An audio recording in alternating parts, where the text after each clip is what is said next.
telat hari ini. Ya, paling telat hari ini, hari Senin kami menerima surat panggilan dari penyidik untuk menghadap kepada kejaksaan hari Rabu supaya dilakukan penyerahan tersangka dan barang bukti. Itu tentu hari ini adalah batas waktu terakhirnya. Kalau kita meyakini bahwa pengumuman P21 dari Dirkrimum Polda Metro Jaya itu sah dan sudah ada P21 pada tanggal 2 Juni 2026. Guys, kembali lagi saya live di channel YouTube Abdul Ghafur Sangaji Official, channel untuk kita saling berbagi perspektif. Para sahabat AGS, saya sengaja live pagi untuk mengupdate satu informasi yang tentu para sahabat AGS pengen tahu, apakah hari ini akan ada panggilan P21 tidak dari Polda Metro Jaya untuk dilakukan tahap 2 pada hari Rabu tanggal 16 Juni 2026 atau 2 hari ke depan, ya. Karena kalau kita berpatokan pada informasi P21 yang disampaikan oleh Dirkrimum Polda Metro Jaya pada tanggal 2 Juni 2026 beberapa waktu yang lalu, maka hari Rabu besok adalah tenggang waktu terakhir, ya, bagi penyidik untuk melakukan yang namanya tahap 2. Tahap 2 itu adalah penyerahan tersangka dan barang bukti, para sahabat AGS. Nah, kita tentu hari ini ingin mengupas isu tersebut, apakah memang pada akhirnya akan ada panggilan untuk para pejuang-pejuang kami, ya, menghadap ke kantor kejaksaan atau tidak pada hari Rabu, ataukah jangan-jangan memang informasi P21 yang disampaikan oleh Dirkrimum Polda Metro Jaya itu belum pasti dan belum mendapatkan suatu kepastian hukum gitu ya. Kita akan menguji apakah omongan para termul-termul yang katanya akan segera dilakukan tahap 2 atau penyerahan tersangka dengan barang bukti, kemudian akan segera dilakukan penahanan, apakah kita akan uji? Karena hari ini adalah hari yang para sahabat AGS, hari yang ke H plus 12 ya, atau hari yang ke-12 ya, hari yang ke-12 artinya kita akan menguji apakah betul-betul P21 itu akan keluar atau tidak, atau akan dilakukan penyerahan tersangka atau tidak pada hari Rabu.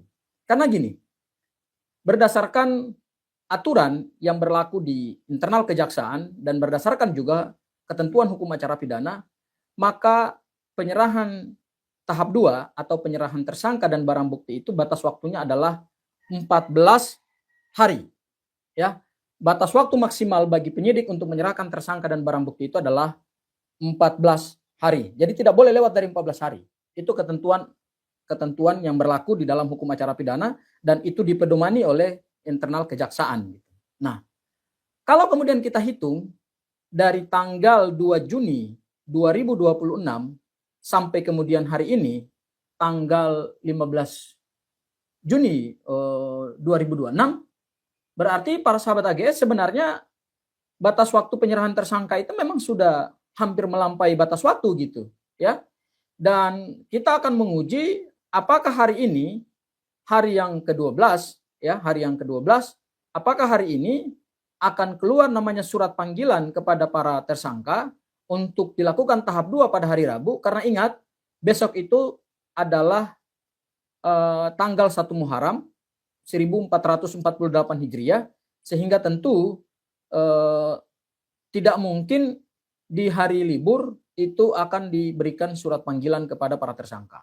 Ya, sehingga kami mengasumsikan bahwa hari ini adalah batas waktu terakhir bagi penyidik untuk mengirimkan surat panggilan kepada para tersangka, sehingga nanti pada hari Rabu tersangka dan para tim kuasa hukum akan mendampingi para pejuang-pejuang tersebut untuk dilakukan tahap 2 di Kejaksaan Tinggi DKI Jakarta, yang tentu saya ingin sampaikan kepada para sahabat AGS, penyerahan tersangka dan barang bukti itu tidak akan dilakukan di Kejaksaan Tinggi, tetapi akan dikoordinasikan oleh Kejaksaan Tinggi, dan itu akan dilakukan di mana wilayah hukum dari Kejaksaan Negeri tempat persidangan akan dilakukan. Ya, sebatas informasi yang saya terima, bahwa perkara ini katanya akan disidangkan di wilayah hukum Kejaksaan Negeri Jakarta Selatan ya, karena pengadilannya yang punya kompetensi relatif adalah Pengadilan Negeri Jakarta Selatan berdasarkan tempus dan locus delicti yang ada di dalam surat penetapan tersangka. Ya, jadi saya bersama tim kuasa hukum yang lain dan para pejuang-pejuang, ya, ada Mas Roy, ada Bu Tifa, ya, dan kemudian ada pejuang-pejuang lain. Kami tentu hari ini ingin menguji apakah omongan para termul-termul bahwa ini sebentar lagi akan dilakukan tahap 2, ya. Kalau mau dilakukan tahap 2 berdasarkan pengumuman dari Dirkrimum Polda Metro Jaya, karena ada batas waktu 14 hari penyerahan tersangka dan barang bukti, maka itu tentu harus dilakukan pengiriman suratnya adalah hari ini. Paling telat hari ini. Ya, paling telat hari ini, hari Senin kami menerima surat panggilan dari penyidik untuk menghadap kepada kejaksaan hari Rabu supaya dilakukan penyerahan tersangka dan barang bukti. Itu tentu hari ini adalah batas waktu terakhirnya. Kalau kita meyakini bahwa pengumuman P21 dari Dirkrimum Polda Metro Jaya itu sah dan sudah ada P21 pada tanggal 2 Juni 2026. Karena sekali lagi saya tegaskan, batas waktu penyerahan tersangka dan barang bukti itu berdasarkan hukum acara pidana dan dipedomani oleh internal kejaksaan itu adalah 14 hari. Jadi only 14 hari. Lewat dari 14 hari tentu itu akan menjadi pelanggaran ya, dan saya kira pihak kejaksaan juga tidak akan menerima ya penyerahan tersangka dan barang bukti melampaui batas waktu yang sudah mereka tentukan gitu. Tapi apakah penyerahan tersangka itu akan dilakukan pada hari Rabu dan kemudian barang buktinya juga diserahkan kepada jaksa penuntut umum? Saya masih ragu sampai hari ini para sahabat AGS ya. Karena kalau kemudian kita lihat apa yang disampaikan oleh Dirkrimum Polda Metro Jaya bahwa informasi tanggal 2 Juni tahun 2026 itu Dirkrimum mengatakan bahwa berdasarkan hasil koordinasi mereka dengan kejaksaan tidak diperlukan lagi pemenuhan terhadap petunjuk P19 dan akan ditentukan jadwal penyerahan tersangka dan barang bukti.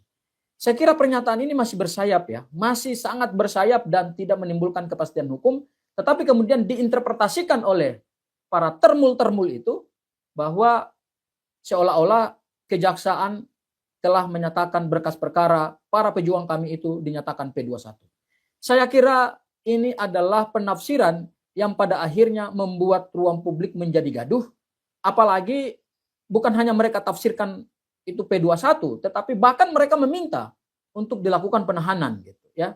Lagi-lagi kami ingin katakan bahwa para termul-termul ini bukanlah pihak yang punya kewenangan di dalam perkara ini, tidak punya otoritas di dalam penanganan perkara pidana ini.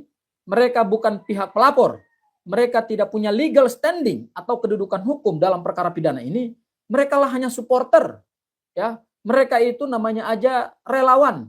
Relawan itu kan sifatnya informal. Relawan itu tidak diberikan kuasa oleh Pak Joko Widodo. Yang menerima kuasa itu seingat saya ada 4 rekan pengacara yang empat-empatnya saya sudah tiga diantaranya saya sudah berdialog dan berdebat dari forum televisi ke televisi. Hanya 1 yang saya belum pernah bertemu ya. 4-nya itu yang pertama adalah Yakub Hasibuan, anaknya Pak Oto Hasibuan selaku tim kuasa hukum Pak Jokowi, dan beberapa waktu yang lalu saya berdebat dengan dia di head to head CNN. Yang kedua adalah Profesor Firmanto ya, itu juga tim kuasa hukum resmi. Yang ketiga adalah rekan saya Rifai Kusumanegara, dan yang keempat ada seorang pengacara yang juga saya kenal karena kami sama-sama di peradinya Pak Oto Hasibuan, yaitu Andra Reinhardt